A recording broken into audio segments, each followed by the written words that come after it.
রাষ্ট্র সংস্কারের প্রশ্নে সরকারের অবস্থানটা কি। কারণ জনগণ এবং ছাত্ররা গণঅভ্যুত্থান করেছে একটা নতুন রাষ্ট্র বিনির্মাণ করার জন্য। সেই নতুন রাষ্ট্র বিনির্মাণ করতে রাষ্ট্রের বিভিন্ন সেক্টর, সেটা প্রশাসন, বিচার বিভাগ, নির্বাচন কমিশন এবং রাজনীতিতে সংস্কার প্রয়োজন।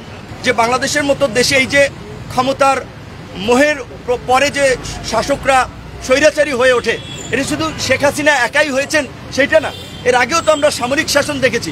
নির্বাচনের মধ্যে দিয়ে আসা গণতান্ত্রিক সরকারেরও আমরা বিতর্কিত কর্মকাণ্ড দেখেছি। কাজেই সংসদের মেয়াদকে কমিয়ে আনা যায় কিনা, বিশেষ করে 5 বছরের পরিবর্তে 4 বছর করা যায় কিনা, এই বিষয়ে আমরা প্রস্তাবনা রেখেছি। এই সংস্কার কমিশন সকলের আলোচনা মতামতকে মাথায় নিয়ে তারা জন আকাঙ্ক্ষাকে ধারণ করে আগামী রাষ্ট্র সংস্কারের পথে হাঁটবেন। সেক্ষেত্রে যেই সময়টা প্রয়োজন সেটা আমরা দিতে চাই। পিলখানায় আমাদের স্বাধীনতা সার্বভৌমত্বের সাথে জড়িত দুইটা বাহিনীকে মুখোমুখি করে আমাদের দেশ ধ্বংসের ষড়যন্ত্র হয়েছে। আমরা বলেছি পিলখানার গণহত্যার গণতদন্ত কমিশন করতে হবে।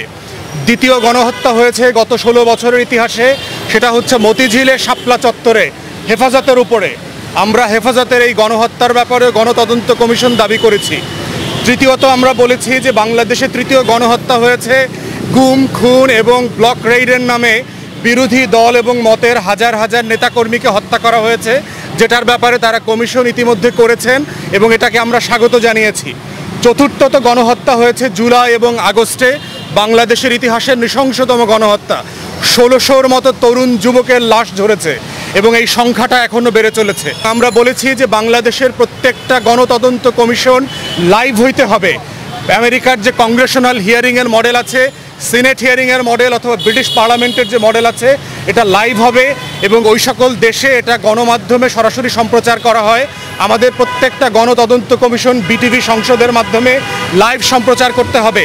বলেছি 1.5 থেকে 2 বছরের মধ্যে সমস্ত যেই মৌলিক পরিবর্তনগুলো বা সংস্কারগুলো করে একটা গ্রহণযোগ্য নির্বাচন যাতে দেয়। সংস্কারের জন্য অনেকগুলো কমিশন গঠন করা হয়েছে। প্রতিটি কমিশন ইন্ডিভিজুয়াল আলাদা আলাদাভাবে রাজনৈতিক দলসমূহের সাথে আলোচনা করবে এবং আলোচনার মাধ্যমে তারা তাদের প্রস্তাবনা, সংস্কার প্রস্তাবনা তৈরি করবে। সেই প্রস্তাবনা তৈরি হলে পরে আবার রাজনৈতিক দলগুলোকে দেওয়া হবে দেখার জন্য, রিভিউ করার জন্য। তারপরেই একটি সকলের মতামত নিয়ে সবগুলো প্রস্তাবনা সংস্কার করা হবে। আমরা বিভিন্ন প্রস্তাবনার অবতারণা করেছি।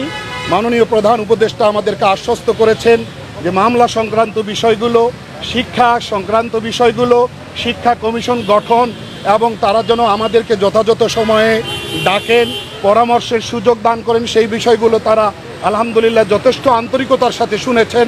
আমরা স্পষ্ট বলবার চেষ্টা করেছি যে এই সফল গণ অভ্যুত্থানে আমাদেরও অংশগ্রহণ রয়েছে। আমাদের এই অঙ্গন থেকে 80 জনের মতো শাহাদত বরণ করেছেন।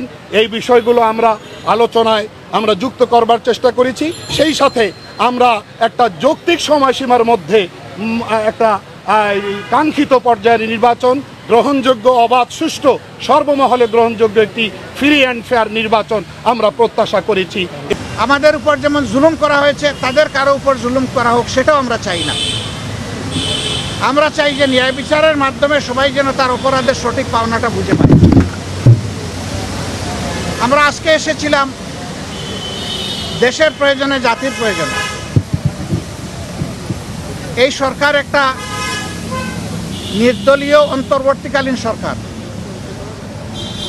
তারা দেশ শাসনের জন্য আসেননি, দেশ শাসনের সুস্থ পথ বিনির্মাণের জন্য তারা এসেছেন।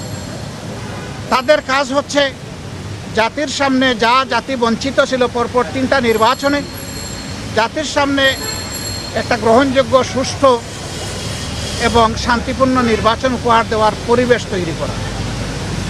এই জন্য কিছু মৌলিক বিষয়ে তাদেরকে সংস্কার করতেই হবে। সেই কী মৌলিক বিষয়ে তারা সংস্কার করবেন সেই ব্যাপারে আমরা কথাবার্তা বলেছি। জাতির এই প্রত্যাশাকে ফুটিয়ে তোলার জন্য এবং আগামী দিনে একটি বৈষম্যহীন বাংলাদেশ গঠন করার জন্য, যেখানে ইনসাফ ভিত্তিক সমাজ প্রতিষ্ঠিত হবে এবং কারো উপর কোনো ধরনের জুলুম দল কিংবা ধর্মের কারণে হবে না, এমন একটা দেশ, ঐক্যবদ্ধ জাতি গঠনে আপনারাও আমাদেরকে এই কাজে সহযোগিতা করবেন, দেশবাসীকে সহযোগিতা করবেন। যে সংস্কারের টাইমলাইন কী হবে, আমরা দুটো রোডম্যাপ চেয়েছি, আপনারা জানেন, আপনাদের মাধ্যমেই চেয়েছি, দেশবাসীর কাছে জানিয়েছি, আমরা সরকারকেও জানিয়েছি। একটা রোডম্যাপ হবে সংস্কারের, আর একটা রোডম্যাপ হবে নির্বাচনের। সংস্কারটা সফল হলেই নির্বাচনটা সফল হবে। এই জন্য দুটি বিষয়ের উপরে আমরা গুরুত্ব দিয়েছি এবং তাদের সাথে আমাদের আরও ডায়ালগ হবে। আর খুব অচিরেই এই বিষয়টা তারাও প্রকাশ করবেন, আমরাও প্রকাশ করব, এবং এটা খুব দেরি হবে না ইনশাআল্লাহ। আমরা নির্বাচন সম্পর্কিত বিষয় আলোচনা করেছি এবং নির্বাচনের সংস্কার বিভাগ কমিশন এবং আপনার নির্বাচন ব্যবস্থার সংস্কার সব কিছুগুলোই আমরা আপনার তুলে ধরেছি এবং আমাদের যে মতামত সেটা আমরা দিয়ে এসেছি। আমরা বলেছি যে নির্বাচন কমিশনার নিয়োগ আইন স্থগিত করে প্রধান রাজনৈতিক দলসমূহ ঐক্যমতের ভিত্তিতে অনতিবিলম্বে নির্বাচন কমিশন গঠন করতে হবে এবং আমরা একটা রোড ম্যাপ দিতে বলেছি। নির্বাচন কমিশন কবে নির্বাচন হবে সে আমরা একটা রোড ম্যাপ দিতে বলেছি। আমরা এনআইডি কার্ড, যেটা আপনার স্বরাষ্ট্র মন্ত্রণালয়ে স্থানান্তর করা আইন করা হয়েছিল, সেটাকে অর্ডিন্যান্স জারির মাধ্যমে বাতিল করতে বলেছি। আমরা বিতর্কিত কোনো ব্যক্তি যেন কখনো এই নির্বাচন সংস্কার কমিটিতে না যায় সেই কথা আমরা বলেছি। আমরা বলেছি যে ফ্যাসিস্ট সরকারের সময় প্রতারণা, সাজানো ভুয়া ভোটের মাধ্যমে গঠিত সকল ইউনিয়ন পরিষদ বাতিল করতে বলেছি এবং 14, 18, 24 সালে যে সকল নির্বাচন কমিশন ছিল তার প্রধান নির্বাচন কমিশনার এবং কমিশনার সহ তাদেরকে ভুয়া নির্বাচন, ব্যর্থ নির্বাচন, আপনার পক্ষপাত দুষ্ট নির্বাচন করার অভিযোগে তাদেরকে আইনের আওতায় আনার কথা বলেছি।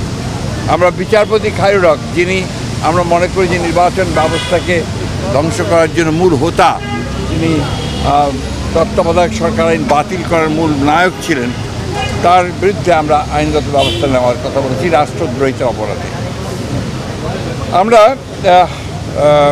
লক্ষ্য করেছি যে প্রশাসন থেকে অত্যন্ত দুর্ভাগ্যজনকভাবে এই প্রায় 2 মাস হতে চলেছে, আগামী 8 তারিখে 2 মাস হবে, এখন পর্যন্ত গত সরকারের আমলে অর্থাৎ ফ্যাসিস্ট সরকারের আমলে যারা তাদের দোসর হয়ে কাজ করেছে, তাদেরকে সহায়তা করেছে এই লুটপাট, অনাচার, অত্যাচার, মানুষের উপরে নির্যাতন, গুম খুনের ব্যাপারে, গণহত্যার ব্যাপারে, তাদের অনেকেই, বেশিরভাগই এখনও পর্যন্ত বহাল তবিয়তে তার স্ব জায়গায় বহাল আছে। এদেরকে অবিলম্বে তাদেরকে সরিয়ে নিরপেক্ষ ব্যক্তিদেরকে এখানে আনার কথা আমরা বলেছি।